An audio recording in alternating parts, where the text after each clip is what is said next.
Hello, নমস্কার। আমি নরেন্দ্র মোদী বলতেছি। গোবর খাওয়া মোদী, ইন্ডিয়া থেকে। আপনি কি বলছেন? আপনি কে বলছেন? Hello, hello. কিরে গোবর খাওয়া মুদি, তোর তো ভাবসাব দেখি ভালো না। তুই বাংলাদেশের একটা মাল রে তাড়াতাড়ি বাংলাদেশে পাঠাই দে, নইলে তোর আবার খবর আছে বলে দিলাম।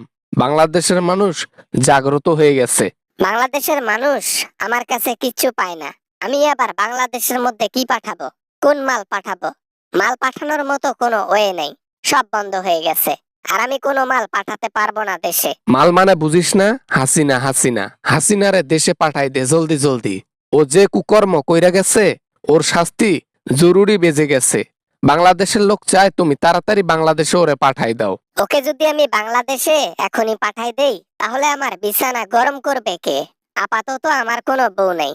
অনেকদিন পর আমার এখন বউ পাইছি। এই বউটারে হাতছাড়া করতে চাই না, বিধিও হইতে চাই না। তোমার বিদিয়া বউরে তাড়াতাড়ি দেশের মধ্যে পাঠাও।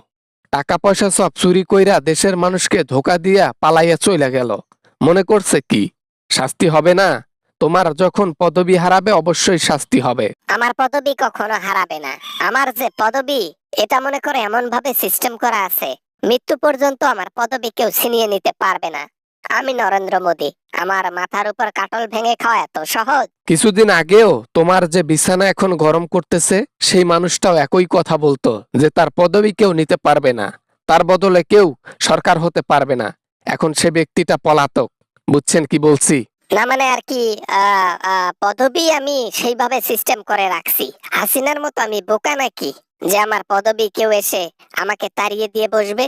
আমার সিস্টেম করা আছে। ফোনটা রেখে দাও বলছি। পাড়ার পর পাড়া, নিজে তো অপরাধ করতেছিস, আবার অন্যকে স্থান দিয়ে দেশের মানুষকে ধোকা দিতেছিস। আরে বেটা, তোর দেশের মানুষও তোকে দেখতে পারে না। কি জন্য জানিস? এরকম একজন লোককে ঠাঁই দেওয়ার কারণে। বুঝলি কি বলছি? লোকে কিভাবে ভাবুক, মানুষ কি বলে বলুক, ওগুলা দেখার সময় নেই। অনেকদিন পর বউ এখন পাইছি, আর এই বউটারে হাতছাড়া করে নিজে বিধবা হইতে চাই না। এই বউ জীবন যতদিন থাকবে পাশে ততদিন রাখবো। যাক, সমস্যা নাই। যেখানেই থাকুক না কেন, ওর জীবনে যেন সুখ না আসে। ওর হাতে যেন ভিক্ষার থালি যেন ওঠে। ও যেন ভিক্ষা করেও টাকা পয়সা নাগাল না পায়। ও যেন খাবার খেতে না পারে। অভিশাপ আছে মানুষের। 18 কোটি মানুষের চোখের জল ও ঝরাইছে। এখন ওকে সেটা প্রায়শ্চিত্ত করতে হবে। এর জন্য আল্লাহ তাআলা স্পেশাল শাস্তি রাখছে দুনিয়ায় এবং আখেরাতে। আমার বউয়ের নামে আজে বাজে কথা বলবা না, বলে দিলাম। আমার একটা মাত্র বউ, আর তোমরা তারই পিছনে লাগছো।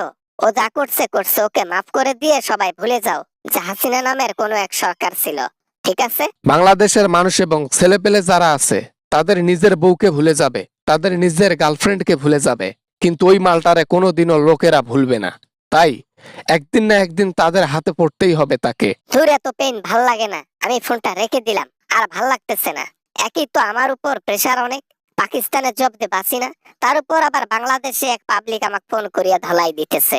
হ্যাঁ, রাখলাম বেটা। এখনই এই অবস্থা, আরো দিন যাবে, তোদের প্রতি মানুষ কঠোর হবে।